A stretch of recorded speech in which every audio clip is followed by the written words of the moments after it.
হলো শাবান মাস, ঠিক কি না? জোরে বলেন এই মাসটা কি? শাবান মাস। শাবান মাস। শাবান মাস হলো মাহে রমজান মাসের প্রস্তুতিমূলক মাস। আম্মা জান আয়েশা সিদ্দিকা বলেছেন যে রাসূল পাক সাল্লাল্লাহু আলাইহি সাল্লাম অধিক পরিমাণ বেশি রোজা রাখতেন মাহে রমজান মাসে, আর দ্বিতীয় রাখতেন শাবান মাসে। সুবহানাল্লাহ বলেন না? সুবহানাল্লাহ। শাবান মাসে দুইটা রোজা রাখতেন না রাসূল, সেটা হলো 28 29 বা 27 28, এই দুইটা দিন রাখতেন না, মাঝে মাঝে একদিন গ্যাপ দিয়েই পরের দিন তো মাহে রমজান মাসের রোজা। এই জন্য রাসূল পাক সাল্লাল্লাহু আলাইহি সাল্লাম যদিও এই শাবান মাসকে গণনা করে রোজা রাখতেন 1 তারিখ থেকে 30 তারিখ 28 তারিখ পর্যন্ত 30 তারিখ পর্যন্ত হুজুর সাল্লাল্লাহু আলাইহি সাল্লাম শাবান মাসে রোজা রাখতেন বেশি বেশি করে। আর এই মাসে রহমত সবে নামাজ আছে সর্বনিম্ন 12 রাকাত নামাজ। কত রাকাত? 12 রাকাত। 2 রাকাত করে নামাজ পড়বেন। নিয়তটা যে আমি শবে বরাতের নফল নামাজ পড়তেছি, আল্লাহু আকবার, যথেষ্ট। সূরা ফাতিহা, এরপরে যে কোনো সূরা মিলাইয়া কোরআন শরীফের 114টা সূরার মধ্যে যে কোনো একটা সূরা মিলাইয়া পড়তে পারেন। সুবহানাল্লাহ বলেন না? আরো জোরে বলেন। তবে অনেক তরিকাপন্থী ভাইয়েরা বেশি নামাজ পড়ে কুলিয়াল কাফিরুন দিয়ে সূরা ইখলাস দিয়ে বেশি পড়ে। তরিকাপন্থী ভাইয়েরা এটি বেশি পড়ে। আপনার অনেক সময় দেখা যায় সূরা ফাতিহার পরে একটু, যেহেতু মাসটা চলতেছে, একটু কথা না বললে বলবে হুজুর আজকের মাসের ওয়াজটা একটু কিছু করে গেল না। এই জন্যই আপনাদেরকে জানাই দিতেছি, 2-4টা কথা বলে আমি আলোচনা শুরু করবো। তো আমার ভাইয়েরা এরকম 12 রাকাত নামাজ পড়েন, যদি না পারেন আপনি 8 রাকাত নামাজ পড়বেন, যদিও না পারেন 8 রাকাত নামাজ পড়বেন। এই 8 রাকাত নামাজ 2 রাকাত করে দোয়া করবেন। রাসূল সাল্লাল্লাহু আলাইহি সাল্লাম দোয়া করেছেন। আম্মা জান আয়েশা সিদ্দিকা, এখান থেকে একাধিক হাদিস আসছে যে রাসূল পাক সাল্লাল্লাহু আলাইহি সাল্লাম হঠাৎ করে এই শাবান মাসের 14 তারিখে রাসূল সাল্লাল্লাহু আলাইহি সাল্লাম হঠাৎ করে আম্মা জান আয়েশা দেখে ঘরের মধ্যে নাই, বিছনায় একই বিছনায় শুয়েছিলেন, দেখে নাই। উঠে দেখে রাসূল পাক সাল্লাল্লাহু আলাইহি সাল্লাম জান্নাতুল বাকির মধ্যে, যেখানে 10,000 সাহাবী শুয়ে আছে। মারহাবা বলেন না? 10,000 সাহাবী জান্নাতুল বাকির মধ্যে শুয়ে আছে। হুজুর সাল্লাল্লাহু আলাইহি সাল্লাম সেখানে যে দেখে যে দুটি হাত উঠায় দোয়া করতেছে, চোখের পানিগুলোর এই জমিনের মধ্যে দাড়ি মুবারক ভিজে ভিজে পড়তেছে। মারহাবা বলেন না? আরো জোরে বলেন। নবীজি 2 ভাবে দোয়া করতেন, একটা হলো হাত উঠাইয়া এইভাবে, আরেকটা এইভাবে, 2 ভাবে দোয়া করতেন। শরিয়াতের কিবলা হলো কাবা, শরিয়াতের কিবলা ভালো করে লিখে নেন, শরিয়াতের কিবলা হলো কাবা, দুজানের কিবলা হলো রাহমাতাল লিল আলামিন, মুনাজাতের কিবলা হলো আরশে আজিম। জোরে বলেন মারহাবা। আর যারা পীর মুরিদি করেন, আপন পীর হলো মুর্শিদ কিবলা। জোরে বলেন না সুবহানাল্লাহ? আর একটু জোরে বলা যাবে না? এখন এই যে 2টা বললাম, এখন ফতোয়ার কিতাব হলো, যারা কমি মাদ্রাসা ছাত্র যারা আছেন, কমি মাদ্রাসায় লেখাপড়া করেন, এদের কিতাব ফতোয়ায়ে দেওবন্দের মধ্যে 2য় খণ্ড 33 নম্বর পৃষ্ঠা, মুফতি শফিক আহমেদের লেখা দেওবন্দ মাদ্রাসার কিতাব, বাংলাদেশে যেটা পড়ানো হয়। এই কিতাবের মধ্যে 5 ওয়াক্ত সালাত আদায় করে জিয়ারত করে সর্বহালাতে আল্লাহর দরবারে 2টি হাত উঠায় দোয়া করা উত্তম সুন্নাত এবং মুস্তাহাব। জোরে বলেন না সুবহানাল্লাহ? আর একটু জোরে বলেন। এখন আমার দেশের অনেক ভাই এটার বিরোধিতা করে। তো এই সবে বরাতের দিন আপনারা দোয়া করবেন, বেশি বেশি নফল নামাজ পড়বেন, কোরআন তেলাওয়াত করবেন, রোজা রাখবেন এবং আপনারা বেশি বেশি করে দোয়া করবেন। আম্মাজান বলতেছেন, এটা বলতেছেন আরেকটা রেওয়াত আসছে, সেটা হলো যে আম্মাজান আয়েশা দেখেন যে আমার বিছনার পাশে হুজুর সাল্লাল্লাহু আলাইহি সাল্লাম যায় নামাজ বিছায়া ওখানে বসে বসে চোখের পানি ছেড়ে কাঁদতেছে। সুবহানাল্লাহ বলেন না? সুবহানাল্লাহ। ইহা দ্বারা প্রমাণ হয় যে এই ভাগ্য রজনীতে দোয়া করা সর্বোচ্চ জায়েজ জায়েজ জায়েজ। জোরে বলেন মারহাবা বলেন। আর একটু জোরে বলেন মারহাবা। সুতরাং সবে বরাতে আপনারা কে কি বললো, কে কি করলো, আমাদের কিচ্ছু আসে যায় না। আমরা এই মাসটাকে পবিত্র মাস, সামনে মাহে রমজান মাস, প্রস্তুতিমূলক আমরা বেশি বেশি করে ইবাদত বন্দেগী করব। জোরে বলেন মারহাবা। আমার ভাইরা, রুটি হালুয়ার বিষয়, রুটি হালুয়ার বিষয় এই কোটে এটা নির্ধারিত দিন নয় যে আমি এদিনে করতেই হবে, না করলে গুনাহ হবে। এটা যদি কোনো ব্যক্তি ভাবে তাহলে সে গুনাহগার হয়ে যাবে। এটার বিষয়ে আপনি রুটি হালুয়া দুটেই হালাল। মাদারুজ্জুন নবুয়াতের 1ম খণ্ডের মধ্যে বয়ান করে, শরীয়তের দৃষ্টিতে কোনো ব্যক্তি হালালকে হারাম বললে সে কাফের কাফের কাফের। হারামকে হালাল বলতে পারবেন না, হালালকে হারাম বলতে পারবেন না, হারামকেও হালাল বলতে পারবেন না।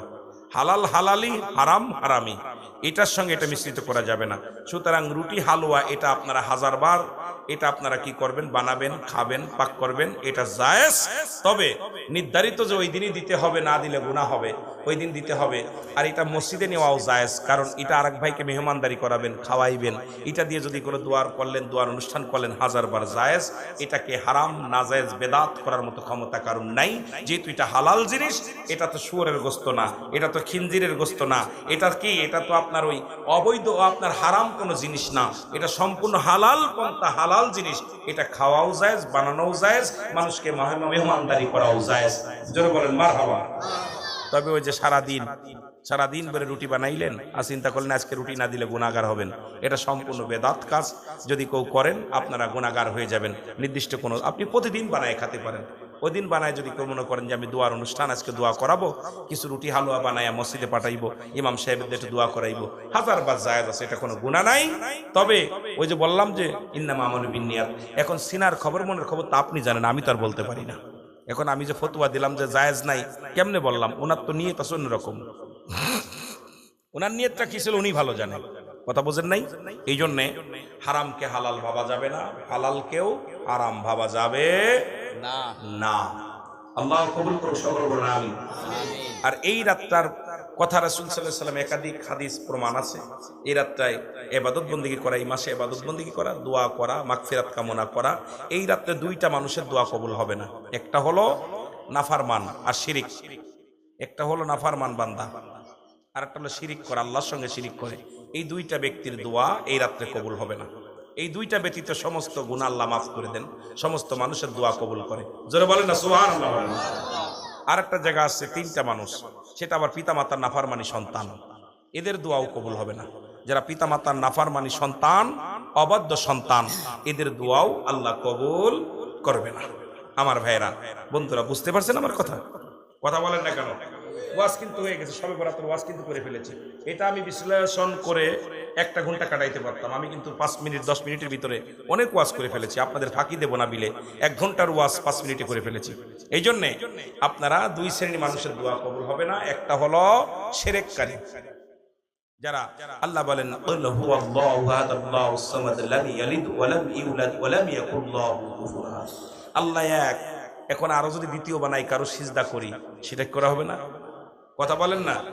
অনেক মানুষ হাসতে হাসতে গুনাহ করে, অনেক মানুষ হাসতে হাসতে গুনাহ করে। যেই গরুটা ছিল বিলে বাঁচলাম, ছেলেটা ছিল বিলে বাঁচলাম, মেয়েটা ছিল বিলে বাঁচলাম, জমিনে ফসল হয়েছে বিলে বাঁচলাম, ব্যবসা ভালো ছিল বিলে বাঁচলাম, নাউজুবিল্লাহ বলেন না, সঙ্গে সঙ্গে শিরিক করা হয়ে গেল। শিরিকি গুনাহ আল্লাহ মাফ করবে না। আপনি যদি বলতেন আল্লাহ তাআলা ছেলেটার ওসিলা আল্লাহ আমাকে ভালো চালাচ্ছে, আল্লাহ দয়া করছে, ওই জমির ফসলের ওসিলা আল্লাহ দয়া করছে, খালি আল্লাহ শব্দটা ওসিলা দিবেন, আপনার কোনো গুনাহ হবে না। ডাইরেক্ট মানুষ হাসতে হাসতে কবিরা গুনাহ করে ফেলে। আর এই কবিরা গুনাহকারী, শিরককারী গুনাহ এই সবে বরাতের দিন মাফ হবে না। আর হলো, কথা বোঝেন নাই, দুইটা লোক, একটা হলো নাফরমান বান্দা, যারা নাফরমানি করে আল্লাহর সঙ্গে, আর একটা হলো শিরিক করে। এই দুই ব্যতীত সবার দোয়া আল্লাহ কবুল করবে। আল্লাহ যেন আজকের এই মাহফিলের খাতিরেও আমাদেরকে মাফ করে দেয়। জোরে বলুন আমিন বলেন, আমিন বলেন, আরো জোরে বলেন আমিন। আমিন। 3 শ্রেণীর মানুষ সবচেয়ে বড় বোকা, 3 শ্রেণীর মানুষ সবচেয়ে বোকা। তার নাম্বার 1, যেহেতু মাহে রমজান মাসের আগে হয়তো আপনাদের এলাকার আমি আসতে পারবো না, মাহফিল আর হবে না। এই জন্য রমজান মাসে আস্তে কথা বলবেন, কেউ কথা বলবেন না। মাহে রমজান মাস, ওই ব্যক্তি সবচেয়ে বোকা, ক্ষমা পাইতে পারলো না। মাহের 1 নাম্বার, যারা পিতা মাতা জীবিত থাকতে মা বাবার কাছে ক্ষমা চেয়ে নিতে পারলো না। পিতা মাতার নাফরমানি সন্তান কখনো জান্নাতে যাবে না, যাবে না, যাবে না। লাইয়াতুল জান্নাহ, জান্নাতের সীমানায় ওর কপালে জুটবে না। আল্লাহু আকবার বলেন। পিতা মাতাকে কষ্ট দিয়া যত বড় হুজুরের দোয়া নিক, যত বড় মৌলবীর দোয়া নিক, হাজী সাহেব মক্কা মদিনায় যে গোড়াগড়ি করুক, একবার নয় দুইবার হাত কাটবে, পা কাটবে। আপনারা জানেন হযরতে বাউন, উনি মাঙ্গায় কথা বলতে পারতাম না, কারণ মা বাবার দিকে চোখ আংড়ায় কথা বল। যারা পিতা মাতার দিকে চোখ বড় করে কথা বলে, ইয়াউমাল কিয়ামতের ময়দানে আমার আল্লাহ আগুনে সারাশি দিয়া চোখ দুটো তুলে নিবে। আল্লাহু আকবার বলেন না? আর একটু জোরে বলেন। এই বাউন প্রথম বছর হজ করলেন, হজে উনি এলাম আসলো, বাউন তোমার হজ কবুল হয় নাই। দ্বিতীয় বছর হজ করছে, কবুল হয় নাই। 7 বার হজ করছে। কয়বার? 7 বার হজ করছে, একবারও কবুল হয় নাই। পরের বার উনি কাঁদতেছে, আল্লাহ কবুল হয় না, আমি কি করছি, অপরাধ কি? এলহামের মাধ্যমে শুনতে পারলো, বাওন তুমি হজ করেছো, কিন্তু তোমার জনম দুঃখিনী মা তোমার উপরে রাজি না, তোমার বাবা তোমার রাজি না। তখন তোমার মাকে একদিন চোখ উঁচে কথা বলেছিলে, তোমার মা তোমাকে ডেকেছিল, তুমি তখন চোখ দুটি বড় করে মায়ের সঙ্গে কথা বলেছিলে, তোমার মায়ের অন্তরে আঘাত লেগেছিল। এই জন্য তুমি তোমার মা ক্ষমা না করে মারা গেছে, মা ক্ষমা না করে মারা গেছে, তোমার হজ কবুল হয় নাই। তখন উনি মায়ের কবরের পাশে যে কাঁদতে থাকলেন, চোখের পানি ছেড়ে কাঁদতে কাঁদতে, অঝার নয়নে কাঁদতে কাঁদতে, তখন ক্ষমা পাইনি, এলহাম পাইনি। উনি কি করলেন, আল্লাহ আমার যদি পাও না থাকতো, এই দুটি পা যদি আমার না থাকতো আল্লাহ, আমি মায়ের সামনে যে দাঁড়াইতে পারতাম না। এই আজকে অন্যায় করার পেছনে পা দুটির ভূমিকা বেশি। এই জমিনের মধ্যে আমি পা রাখবো না, দুটি পা কেটে ফেললেন। পা দুটি কেটে রক্ত জমিনের মধ্যে ঝরে, অজার নয়নে কান্দে। পরের বছর বাউন হজ করতে গেলেন, কয় হজ কবুল হয় নাই।